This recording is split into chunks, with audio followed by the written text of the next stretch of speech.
60 বছর বয়স, 70 বছর, 60 বছর বয়স, এখনো এবার চা দোয়ানে বইয়া রাক্ষসের মতো করিয়া টেলিভিশনে বেডির নাচ চায়। আশ্চর্য। আরে কি ও? আরে চাচা, আপনি মরবেন কোন বছর? আপনার বেডি সাউনের শখ মিটবে আর কোন বছর? আস্তাগফিরুল্লাহ, আস্তাগফিরুল্লাহ, আস্তাগফিরুল্লাহ, আস্তাগফিরুল্লাহ। এত বছর হয়ে গেছে এখনো কিস্তি লন, এত বছর হয়ে গেছে এখনো সুদে টাকা লাগান, এত বছর হয়ে গেছে এখনো আক করলে কথা কইলে গাইলেনি ছাড়া কথা কইতে পারেন না। হায় হায়, বড় শক্ত মানুষে না? আড্ডি যেমন শক্ত হয়ে গেছে, গুনাও তো এরকম শক্ত হয়ে গেছে। কথা বলেন না, রাগ হইয়েন না, রাগ হইয়েন। আর যার কাছে রাগ লাগছে আপনি ছাইরা দেন, দৌড় এত কথা শুনুনের চাইতে পিছা দিয়ে ফিট বেটা বিড়ির কোয়ালে বেটা খাইলাম না বিড়ি। আপনি যদি স্যাত ওঠে তো আমি তো এটাই চাই।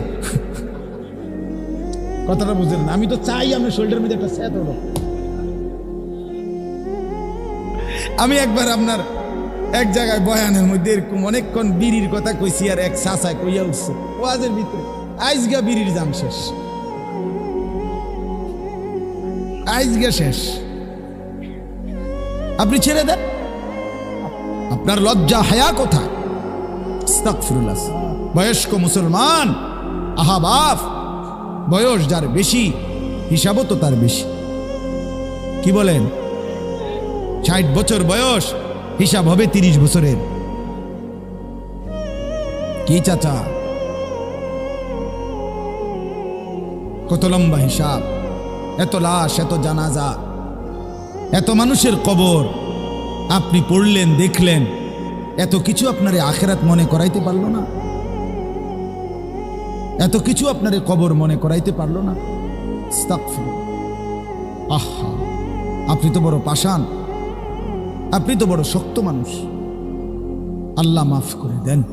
চলেন, আমাদের খুলনার হজরত, বাংলাদেশের একজন বড় বুজুর্গ, পাকিস্তান করাচির হজরতের খলিফা, করাচির বিশ্ববিখ্যাত বুজুর্গ আরিফ বিল্লাহ হজরত মৌলানা শাহ হাকিম মোহাম্মদ আখতার রহমতুল্লাহ আলাইহির খলিফা, খুলনার হজরত, হজরত মৌলানা মুফতি নুরুল আমিন সাহেব। হজরত সবসময় বলে, যেই নদীতে জোয়ার ভাটা থাকে, এই পানি আসা যাওয়া করে আর ওই নদী জীবিত থাকে। জোয়ার ভাটা বন্ধ হয়ে গেলে নদী মরে যায়, এটা মরা নদী।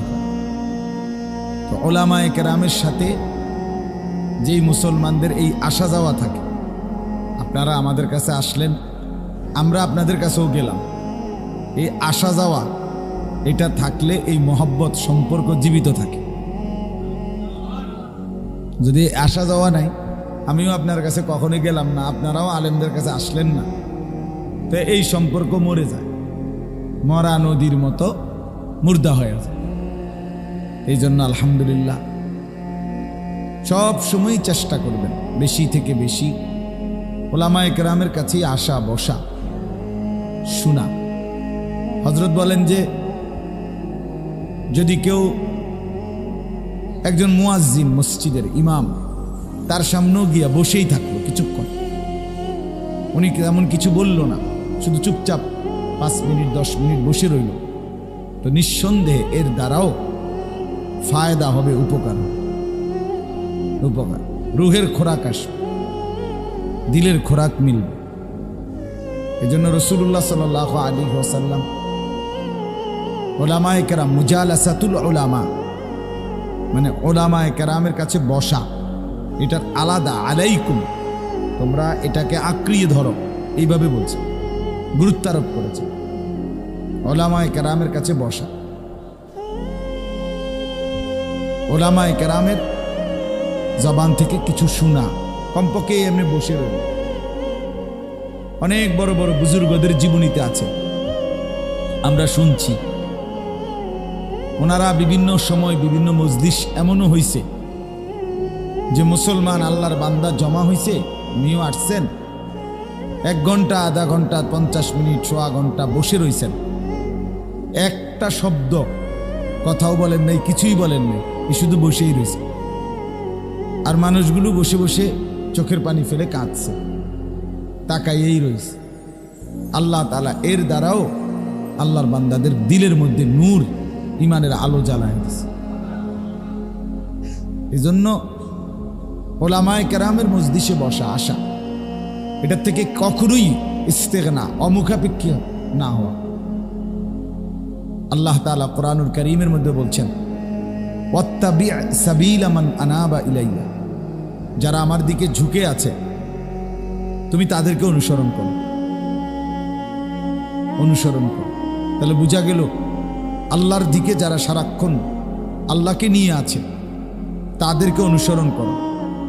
তাহলে ওলামা, আউলিয়া, আল্লাহর প্রিয় বান্দারা, তাদেরকে অনুসরণ করা, তাদের সাথে থাকা, চলা, এটা আল্লাহ তাআলার হুকুম। কোরআনুল কারীমের মধ্যে আল্লাহ তাআলা বলছেন, ফাসআলু আহলা যিকরি ইন কুনতুম লা তা'লামুন, তোমরা যা যা জানো না তা আহলুদ যিকির, জিকিরওয়ালা, জাননেওয়ালা ওলামা, তাদের কাছ থেকে জিজ্ঞেস করে নাও। তাহলে বোঝা গেল নিজের দ্বীনি ইলম অর্জন করার, কোরআন সুন্নাহর ইলম, কোরআন সুন্নাহর জ্ঞান অর্জন করার কার্যকর মাধ্যম হলো সরাসরি ওলামায়ে কেরামের কাছে জিজ্ঞেস করা। ফেসবুক না, মোবাইল না। শুধু মোবাইল নির্ভর পণ্ডিত সে নিশ্চিত সঠিক সিদ্ধান্ত নিতে পারবে না, সে অচিরেই পথ হারা হবে, অচিরেই। শুধু মোবাইল, নিজে নিজে বুঝবে। আমি 10 জন বক্তার ওয়াজ শুনি না, কথাটা মোটামুটি আমি বুঝছি, হুজুর আপনি কিচ্ছু বুঝছেন, গোড়ার ঘাস বুঝছেন, আপনি কিচ্ছু বুঝছেন। হুজুরদের অনেক হুজুরের ওয়াজ শুনি না, মোটামুটি বিষয়টা আমি বুঝছি, তারপরও আপনার কত জিঙ্গাই। আমি এরকম মানুষের বলিও না কিছু। আমারও যদি এরকম, আমারও একবার একজন ভদ্রলোক, বিষয়টা আমিও বুঝি, তারপরেও আপনার কাছে একটু জানতে চাচ্ছি। আমি না, এত জানার দরকার নেই, তুমি সালাক মিয়া, আপনি তো বুঝছেন এসব, তার আমার থেকে আবার এটা কি বুঝতে চাইতেছে? এটা কি দ্বীন শেখা, মানার জন্য বলা? এই জন্য আল্লাহ তাআলা বলছে, ফাসআলু, জিজ্ঞেস করো, আহলু যিকর, জিকিরওয়ালা, ইলমওয়ালা, তাদেরকে আহলু যিকর। এই জন্য এটা মনে রাখতে হবে। কোরআনুল কারীমের মধ্যে আছে, আল্লাহ তাআলা বলেন, ইয়া আইয়ুহাল্লাযীনা আমানু আতিউল্লাহ ওয়া আতিউর রাসূলা ওয়া উলিল আমরি মিনকুম, হে ঈমানদারগণ তোমরা 3 জিনিসের আনুগত্য করো। কয় জিনিসের? 1, আল্লাহর আনুগত্য করো, আতিউল্লাহ। 2, রাসূলের আনুগত্য করো, ওয়া আতিউর রাসূল। 3, ওয়া উলিল আমরি মিনকুম, তোমাদের মাঝে এই কোরআন এবং সুন্নাহ বুঝে এরকম ফুকাহা, উলামা, উলুল আমর, তাদের অনুকরণ করো, আনুগত্য করো। তাহলে এই আয়াতে একবার স্পষ্ট কোরআন সুন্নাহর অনুসরণ, আল্লাহ রাসূলের অনুসরণের সাথে তৃতীয় আরেকটা গ্রুপ বলছি কিনা? তো তাইলে ওলামায়ে কেরামের কাছে জিজ্ঞেস করার যদি গুরুত্ব নাই থাকে, নিজে নিজেই যদি পণ্ডিত হয়, নিজেই কোরআন শরীফ বাংলা পড়ে, হাদিস শরীফ তর্জমা পড়ে আপনি যদি সব বুঝে নেন, আর যদি কোনো ইমাম, কোনো আলেম, পূর্ববর্তী মনীষীদের কোনো ব্যাখ্যা কিছুই যদি আপনার না লাগে, আমি বাংলা পড়মু, আমি বুঝা নেমু, তো নিশ্চিত নিজেও পথভ্রষ্ট হবে, আরো মানুষকেও পথ হারা করবে। দাল্লা ওয়া আদাল্লা, নিজেও গোমরাহ হলো, আরো মানুষকেও গোমরাহ করল। ইসলামের মধ্যে, আমাদের এই কোরআন সুন্নাহর ইলমের মধ্যে সিলসিলা, সনদ একটি গুরুত্বপূর্ণ দ্বীনের অংশ। 1400 বছরের ওলামায়ে কেরামের এই ধারাবাহিকতা থেকে বিচ্ছিন্ন ব্যক্তি কখনোই এই পর্যন্ত উম্মতকে সঠিক দিক নির্দেশনা, হেদায়েতের পথে পরিচালনা, আল্লাহর রাস্তা দেখাইতে পারে না, পারে না। সিলসিলা থাকতে হয়, মানে সনদ থাকতে হয়। আমি কার থেকে নিলাম, তিনি কার থেকে নিলেন, এইভাবে পূর্বে চাইতে